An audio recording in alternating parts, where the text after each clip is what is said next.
Gajah itu baru berumur 2 bulan ketika terjebak dalam perangkap yang dipasang para pemburu. Di pasar gelap, gajah itu jatuh ke tangan seorang laki kaya yang ternyata mengoleksi hewan dan punya kebun binatang pribadi di rumahnya. Gajah kecil yang kemudian dinamai Nelson itu segera dibawa ke kebun binatang tersebut. Tiba di sana, para pekerja mengikat salah satu kaki Nelson dengan rantai besi. Pada ujung rantai itu diikatkan bola besi yang besar dan berat. Tak hanya itu, Nelson juga dikucilkan jauh dari binatang lainnya. Tak pelak secara naluriah, ia marah karena diperlakukan seperti itu. Ia berjuang melepaskan diri dari belenggu dan pengucilan. Namun bola besi itu terlalu berat bagi kaki Nelson yang masih kecil. Setiap kali berusaha menarik rantai besi itu, Nelson merasakan perih di kakinya. Semua usahanya sia-sia, ia tetap terbelenggu dan terkucil. Setelah melakukan berbagai upaya, ia akhirnya tidur kelelahan. Esoknya Nelson kembali mencoba melepaskan diri. Namun upayanya kembali sia-sia.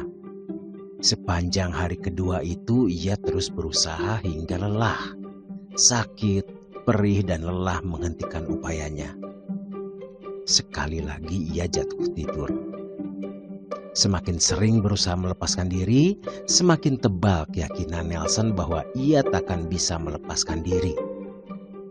Akhirnya ia terima keadaan barunya itu dan tak mau lagi melepaskan diri. Menyaksikan keadaan itu, si pemilik kebun binatang yakin kini Nelson telah berada dalam kendali dan kekuasaannya. Suatu malam saat Nelson tidur di kandangnya, si pemilik ditemani beberapa pekerja mendatanginya. Mereka mengganti bola besi besar di kaki Nelson dengan bola kayu yang lebih kecil dan ringan. Sejatinya perubahan itu merupakan peluang bagi Nelson untuk melepaskan diri. Alih-alih si gajah kecil itu tak mau melepaskan diri, ia telah meyakini pikirannya sendiri bahwa segala upaya untuk melepaskan diri akan berujung pada kegagalan serta menyebabkan rasa sakit, lelah, dan luka. Si pemilik tahu, sebetulnya gajah itu punya kekuatan cukup besar untuk melepaskan diri. Namun binatang itu telah dicekoki pikiran bahwa ia tak punya kekuatan dan kemampuan. Si pemilik itu pun menyadari Nelson telah menerima situasi barunya dan tak punya pikiran untuk mengubah keadaannya. Nelson tak lagi punya kepercayaan diri. Suatu hari seorang anak kecil bersama orang tuanya mengunjungi kebun binatang. Anak itu bertanya kepada si pemilik, "Bisakah Bapak menjelaskan mengapa gajah yang kuat ini tak mau melepaskan bandul kayu di kakinya dan membebaskan diri dari kandangnya?" Si pemilik kebun binatang menanggapi, "Tentu kamu tahu, Nak, gajah bernama Nelson itu sangat kuat.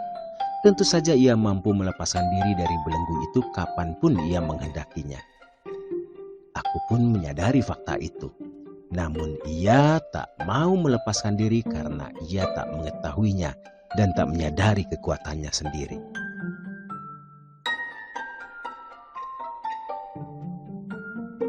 Setiap orang tumbuh dengan cara yang khas, bicara dengan gayanya masing-masing, dan memegang ragam keyakinan yang berbeda.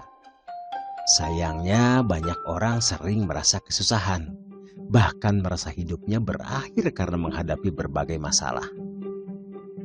Mereka biarkan diri mereka tumbuh dan terbentuk oleh situasi negatif seperti yang dialami Nelson si gajah kecil.